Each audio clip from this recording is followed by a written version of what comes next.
10ची वेळ होती, मात्र जवळपास 11:15 वाजेपर्यंत या परिसरामध्ये कुणीही नव्हतं। हळूहळू सगळे आंदोलक जमले आणि त्यानंतर आता आपण पाहतोय हे जे आंदोलक ते जमताना पाहायला मिळत आहेत। पोलीस या काही जणांना ताब्यात घेताना पाहायला मिळत आहेत। काही मराठी एकीकरण मंदिर में जाने लगा बेटे, लेकिन आपने पहले कभी आवाज उठाई इस पूरे मुद्दे को? अरे जब ज्यादा होता है किसी चीज की तभी ज्यादा उठाई जाती है। थैंक यू सर, आप थोड़ा रुकिए, एक मिनट।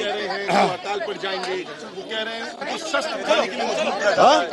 नहीं है ना, वो हड़ताल में बैठेंगे तो हम भी साथ में बैठेंगे। चलो हाँ, वो हम भी बैठेंगे साथ में। चलो चलो। मराठा समन्वयक जे आहेत ते सुद्धा या ठिकाणी जमलेले होते। मराठा समाजाची जी चळवळ आहे तिथे काम करणारे सगळे जे काही कार्यकर्ते आहेत ते सुद्धा मराठा एकीकरण समितीच्या आंदोलनामध्ये सहभागी होताना पाहायला मिळत आहेत। या सगळ्या परिसरामध्ये जे जे आंदोलक आता जमत आहेत त्या सगळ्यांना ताब्यात घेतलं जात आहे। त्यांना या पोलिसांच्या गाडीमध्ये डांबून त्यांना पोलीस ठाण्यामध्ये नेलं जात आहे। आणि आता आपण पाहतो या सगळ्या परिसरामध्ये जो काही आतंकवादी कार्रवाई चालू है कबूतर के माध्यम से हमारे ऊपर, मराठी लोगों के ऊपर, यहाँ पे रहने वाले रहवासी के विरोध में, हम उसके विरोध में हैं।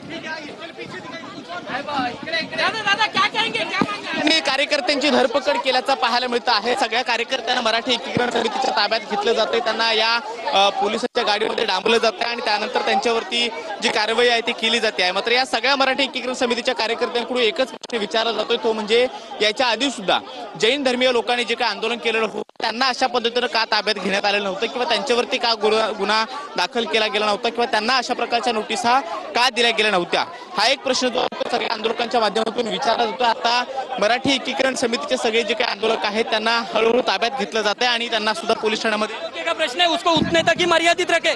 यही हमारी एक मराठी इधर का भूमिपुत्र करके एक आई है। जय मराठी। आपण पाहतोय हे सगळे कार्यकर्ते जे आहेत ते आंदोलनासाठी जमताना पाहायला मिळत आहेत। त्यांना एक एक करून पोलीस जे आहेत ते ताब्यात घेत आहेत।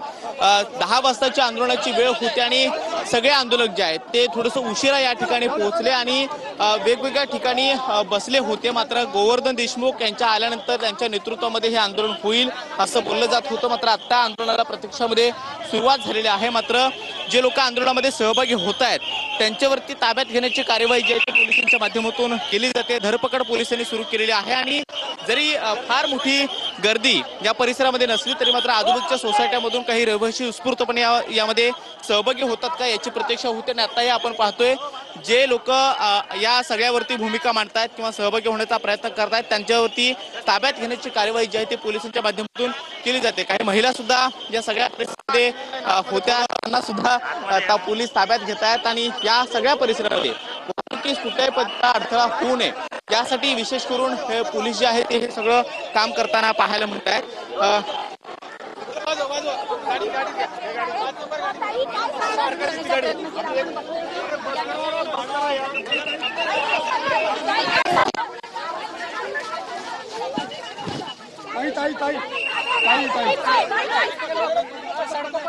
आपण पाहतो की मराठी एकीकरण समितीचे काही पदाधिकारी त्याचबरोबर महिला जे काही पदाधिकारी आहेत त्या सुद्धा या आंदोलनामध्ये सहभागी होण्यासाठी त्या कबूतरखान्याच्या परिसरामध्ये आलेल्या होत्या। त्यांना सुद्धा पोलिसांनी ताब्यात घेतलेला आहे आणि जे लोक यामध्ये सहभागी होत आहेत त्यांच्यावरती पोलिसांच्या माध्यमातून कार्यवाही केली जाते। एकच प्रश्न या सगळ्यांच्या माध्यमातून विचारला जातोय, तो म्हणजे हे आमचं आंदोलन जे होतंय त्याला तुम्ही आक्रमकपणे पोलीस जे आहेत ते कारवाई करतायत त्या सगळ्या आंदोलकांवरती, मात्र याच्या आधी जे आंदोलन झालेलं होतं त्यामध्ये पोलिसांनी अशा पद्धतीची कारवाई का केली नव्हती।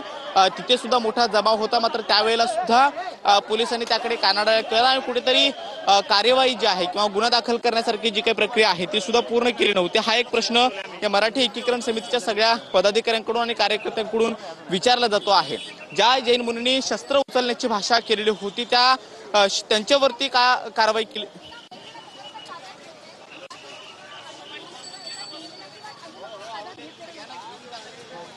ही दृश्य आपण दादर कबूतरखाना परिसरातली पाहतोय। इथे एकीकरण समितीसह संयुक्त मुंबई मराठी चळवळीच्या काही कार्यकर्त्यांना ताब्यात घेण्यात आलेलं आहे।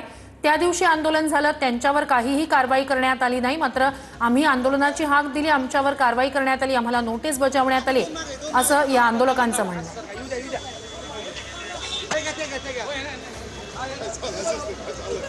दादा काय सांगाल? अजून कोण आहे? थांबा न्यूज वाले थांबा बोलू द्या त्यांना दादा इथे बसा। दादा काय सांगाल सर किती पर्यंत पकडले आतापर्यंत सांगतो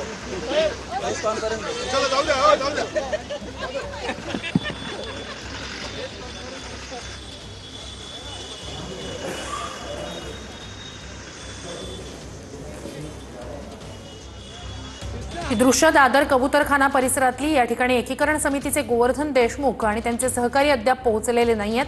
10 वाजताचं त्यांची आंदोलनाची वेळ होती, मात्र त्याआधीच त्यांना नोटिसा देण्यात आल्या। दुसरीकडे या ठिकाणचे काही स्थानिक ठिकाणच्या सोसायट्यांमधले काही पदाधिकारी आणि संयुक्त मुंबई मराठी चळवळीचे काही कार्यकर्ते हे रस्त्यावर उतरले। त्या दिवशी आंदोलकांवर कारवाई नाही आणि आता आमच्यावर मराठी माणसावर कारवाई का केली जाते असा सवाल केला जातोय। याला जातीय धार्मिक रंग देऊ नका, हा सामाजिक हिताचा मुद्दा आहे असं या कार्यकर्त्यांचं म्हणणं होतं। या कार्यकर्त्यांची धरपकड पोलिसांनी केली आहे। तर दुसरीकडे जैन मुनी यांनी युटर्न घेतलेला आहे, मात्र 1 लाख लोक आणून आंदोलन करणार आमच्या मुद्द्यासाठी असंही जैन मुनींनी म्हटलंय। दादरमध्ये मराठी एकीकरण समितीनं आंदोलनाची हाक दिली, त्याच पार्श्वभूमीवर मोठा बंदोबस्त ठेवण्यात आलेला होता।